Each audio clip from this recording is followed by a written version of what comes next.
Sanibonani enibingelelayo khathini. Ngibingelela kumhla kasengikhohliwe kodwa ngiyazi ukuthi October 2025 iseGoli. seGoli. Mabonini. City building eMabonini. Ngize ngawo njalo umsebenzi ngizosebenza. Abantu abaningi babona ukhathini ngasakhipha amavidiyo bathi mhlawumbe hayi usathi kwenza kanjani ngathi mhlawumbe bathi cha ngikhona ngisawuhamba nje umsebenzi awukho la ngafika khona angamfuna umuntu athi mina khathini ebabe khathini mina ukude nami ukhashane hayi cha la kufanele ngifike khona ngizosebenza ngiyafika ngizowenza umsebenzi njoba nginana eMabonini nje ngithe gozololo ngibhukhe khona ngoba umuntu ongathandisisi kulala emsini yabantu hayi ngoba ngiphakeme angazi kunento engimina nje asidluleke lapha namhlanje ngizokhuluma mhla 6 namhlanje mhla 6 sengikhumbuleni ngibeka umhla ka5 izolo Sunday mhla 6 namhlanje it's Monday 2025 October. Ithe namhlanje lesikhuluma ngalento kukhona izinto ongeke uzulungiselwe isangoma, ongeke uzulungiselwe inyanga, ongeke ulungiselwe umthandazo, ongeke ulungiselwe ngisho umuntu wakasheme, ngisho ngaye nazalo sabakuthandazele bonke kanye engeke zilungiseke.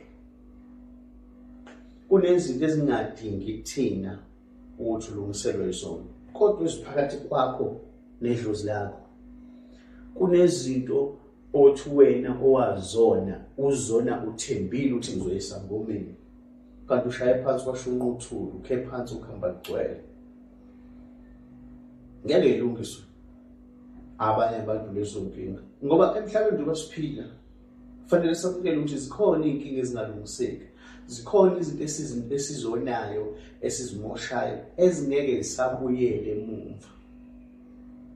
Ukhona into othi wena mawuyonile noma yonekekile emndenini wakini ingadingi umuntu wangaphandle ngeke uzudinge isangoma udinge inyanga udinga umthandazo udinga umuntu wasekuphakameni noma ngithi kasheme ukuthi azolungisela into yakini emsamo wakini ngeke ucelele omunye umuntu uxolo ekudinga ukuthi wena uzicelele wena uxolo emsamo wakini kubantu bakini obonile wena ngeke uze ulande umuntu wangaphandle usazokushisela impepho asekucelela uxolo-ke manje no lokho kusuke sekubhekene nawe uthi uzikhulumela wena ngisho umuntu oyishisayo impepho kini okuyena umuntu kuthiwa unikiwe igunya lokuthi ushisa impepho kini mangabe nizoshisa impepho kubiswa yena ningambiza ishisa impepho yes but umuntu ofanele akukhulule agonyuluke akhulume iqiniso mangabe enento ayonile uwe qobo kusukuyenzile lo shisa ngayishisa ishiye asho ukuthi nangu unosibanibani noma nangu usibanibani ozalo usibanibani kanje mawuthi wakhona lapha ekhaya vele noma ungazisho usuke waziwe kodwa mase uzubika lapha mase ekushisela impepho lapha uzointroduce kuphela akushiye kanjalo bese uzigonyolukela wena hayi mina bobaba omkhulu noma nina bokhokho imina owakulala ubani lokho ngeke kwenzele omunye umuntu ungabizi sangoma ukuthi asikwenzele lokho wena ufanele ushisele impepho uzixolisele wena ufanele ushisele impepho uzikhulule kodwa wena uzozikhulumela empepheni if wena vele uyishisa uzoyishisa ukhulume nami ngoba le ayidingi sangoma ayidingi imthandazo ayidingi isonto idinga wena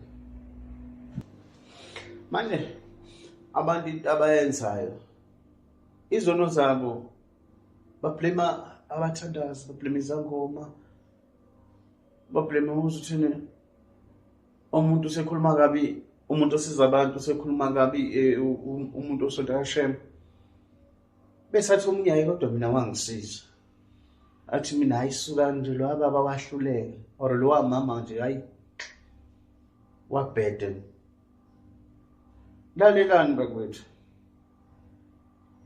ngeke ufike ubulala abantu bakini bafe balandelane, bese emva kwaloko ngoba naku mhlambe let's say bekucushwa le time ubolela umuntu, bese ubona ukuthi ngoba nake inyanga or whoever ukusizile ukuthi iy'cupho zingakugadli, bese uthi usazophinda usizakale nasekuthenini labantu bakini wababulala erasele ukuthi wababulala, asoze erasele hlo. Kungenzeka konke okunye, but kohlala kumile ukuthi wena unesono, unecala, unenhlambuluko edingayo ukuthi fanele uzibike emsamo wakini, usho konke nje ngendlela wakwenza ngayo, usho kuvume konke. Bese kuba kulona-ke futhi idlozi, nalapha kugarantiwe lutho. Bese kuba kulona idlozi ukuthi into ethelelo liyakunika yini, uxolo lwakho liyalamukela yini. Lokho ngeke ukwenzelwe isangoma, ngeke ucelelwe isangoma uxolo kini bantu wababulala bakini. Kodwa uzothi uma uhamba uyizithole iy'nkinga, kuthi hayi wena heke wena unenkinga, unethunzi leminyaka, bese uthi aha, le nyanga le ngathi ayigeze lethunzi ayigezanga. Mhlambe nalo sekutshela usezidalela amathuba akhe naye akasakutshela iqiniso ukuthi leli ithunzi onalo njengamanje angeke sasuka, ngoba kahle kahle usazozibona iy'nkinga zokuthi abakini bakuthukuthelele. Idlozi lihlukene phakathi njengabantu bephila. Ike ngisho ungabuka kanje, ukethi umntwana eshawa onile meko wasekhaya, njengoba sithi isiZulu asikho esidlebende kwaso, ukhona ozokulamulela umndeni lo. Uma ngabe kuthiwa nangu umntwana uyashawa onile, ukhona ozomlamulela athi hayi bo miyeke sekwanele manje, hayi bo wayishaya kangaka ingane. Nedlozi linjalo. Mhlambe nawe ekuphumeleni obala ukwenza inhlambuluko yakhe eqondene nawe nedlozi, ukhulume konke nabantu bomndeni bahlase phansi ubatshele ukuthi mina ngonile ngenze nje. Koba khona lapho isikhathi ukuthi idlozi lithi hayi likuthambisele, mhlawumbe ubekele imigomo nemibandela efanele uyilungise oyoyitshela mhlawumbe isona isangoma, kodwa akusho ukuthi sikutshelile imigomo nemibandela ukuthi yenze ukuthi kubridger lento ukuthi wena fanele uphumele obala utshela idlozi lakho ukuthi wenzani, ushisa impepho uxolisele lona nabantu bakini. Yabo manje lezo zono nini abantu bezithatha nezithele kubantu abasebenza abantu, okuwena okuchukuluze idlozi bese uthatha uzithele kubantu. Umuntu wangaphandle yakusiza leyo into, ngeke akushisele impepho akucelela uxolo luzwakale. In fact umuntu wangaphandle akayishisa impepho emsamo womuntu, akayidle emsamo womuntu ashisa impepho le cha, uya-introduce-wa nje kusho ukuthi hayi nangu ubani besimcelela usiza ngokuthi cela nibambisane nathi ukuthi konke kwenzeke, kodwa nina abasekhaya nizoshisa impepho. Kunabantu abakhipha izisu ba-abhothayo, bashama abortion, bayicabanga ukuthi bazoya ey'nyangeni zangomeni ey'dumile zibasize. Ayikho leyo into, ayikho. Ngeke ukhiphe isisu uqondile wazi ubona bese ucabanga ukuthi uzoyifixa lona, ngeke uyifixe. Kunezinto ezenziwa abantu ezingeke zisalungiseka, kodwa bazoblame abantu abasebenza ngesintu.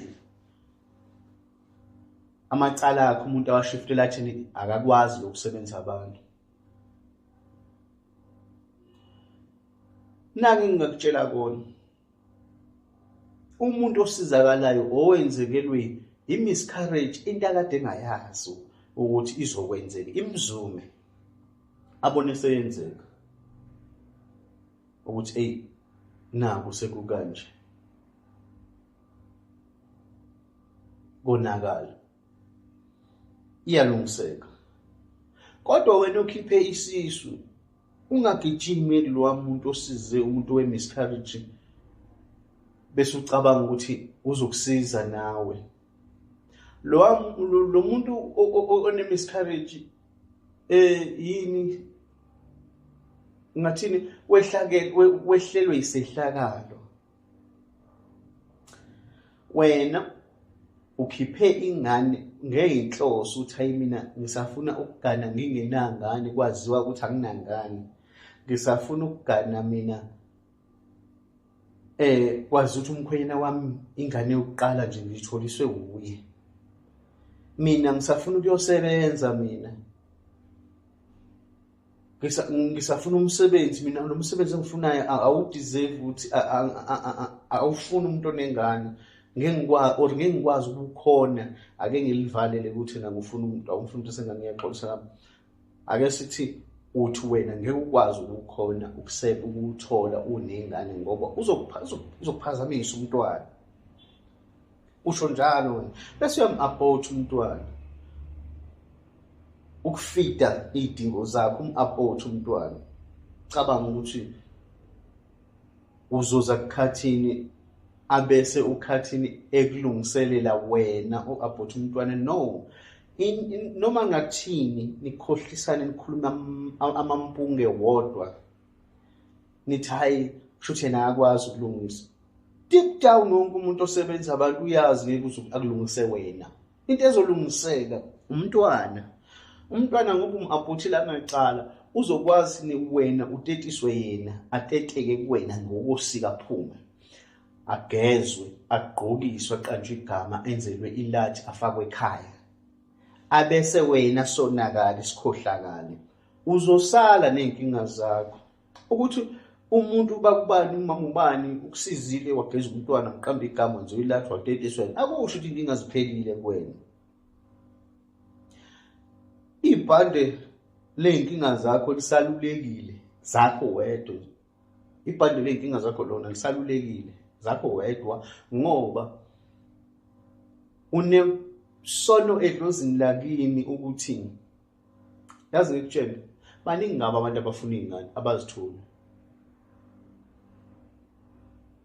Imvelo, idlozi, umvelo inqangi ningakavumeli kumthola umntwana. Cabanga ke wena kusekunikile umntwana. Out of bonke labantu abafuna kangaka abashadile khona abana 3 years khona abana 10 years beshadile abanayo umntwana. Umama mhlamba akamthola umntwana sekuze kube emshadweni kuyathukwana kumuncu kodwa wena unikiwe umntwana. Uyamkhipha bese ujentshene uzohamba ube clean scot free. After ukumgeza waqala igama uzolungelwa yena umntwana hayi wena sazokushaya izinto ngale ndlela ukuthi umuntu omunye obonayo uzobona ithunzi phezulu kwakho kanti ienga yabantu abadala mayibheke umuntu sebenokumflathela abanye babo. Kuba khona ukuthi mawuvela kubantu benesidina, kube khona ukuthi mawuvela kubantu ube nethunzi elimnyama, into zingakhambi kahle isho emsebenzini ungathandeki bese wena ublame yini inyanga, ublame isangoma, ublame umthandazo, ublame isonto lakaShembe. Kanti lalelana ngisho isonto lakaShembe ngwalanda nonke uhlanganisa iZayoni, uhlanganise namaRoma uthi abakukhulekele bonke kanye.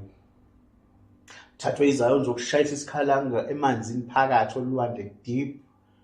Ngoba phela abayimana nenkolo kufanele uze phakathi emanzini uye khona bakushayisa isikhalanga khona bakucwilise baze bakugxobe nangenyawo still uzophuma wena njengayizolo. Icala lakho lokuthi wakhiphisiswa lisoze lasuka umuntu wasemhlabeni. Into ke uzuyilandela isangoma leyo. So from the beginning don't even think about it ukuthi uyenze ngoba uthi uzobhekana uzosizwa isangoma. Ungani mase uyenzile or ngikhuluma njengamanje sewayenza bese uthatha amacala akho wabeka phezulu izangoma. No, izangoma zosiza umntwana wakho kuphela ongenacala hayi wena isono sakho siphakathi kwakho nawe nedlozi lakini. Udinga ukuzilungisela wena ushisa impepho ukhulume nalo uxolise kulona usho ukuthi nangiphi umntwana mina ngenza kanje kanye ukusho nje kwakunjalo uxolise. Ngisho umzali wakho mesaphila because isikhathi esiningi abanye bayenza lento besaba abazali omunye ayenze ngoba efuna ukugcina igama elihle emphakathini ngaye. igama elihle emphakathini ozoligcina ngawe lidla wena mesulele. Lidla wena ey'ntweni ezinhle efanele uzithole ongasayitholi. Ebese ublame izangoma. Landa yonke imithi utshelwa yimina namhlanje ngeke zikusize. Ngiyaphinda kosizakala umntwana hayi wena. Njengoba ngisho kunezinto ezonywa abantu bathembele ezangomeni bathengele enyangeni bathandaze bazofuna ukublame bona. Ungablame bona. Thatha impepho or umuntu oshisa impepho kini. Thatha impepho ushise akushisile impepho la introduce ukuthi ubani uguqe khona ukukhuluma amacala akho. Ucele uxolo edlozini lakini wena noma ungalicela ngenkukhu noma ungalicela ngembuzi kodwa ikuwena lento nedlozi lakho ayikho kumuntu wangaphandle ayikho esangomeni ayikho kubathandaza ungablame bona. Lungisa indaba yakho nedlozi wena usho mina ngenze abortion mina or mina ngabulala ubaba wami mina ngicela uxolo bese kuba kubona ukuthi benze njani. Akekho ozokwazi ukuthi outcome izothini. Ngikhuluma ngeqiniso limsuku kuba linombala ngabe limhlophe qwa. Kodwa nje kunjalo. Sibonke. Ukhathini ovalelisayo.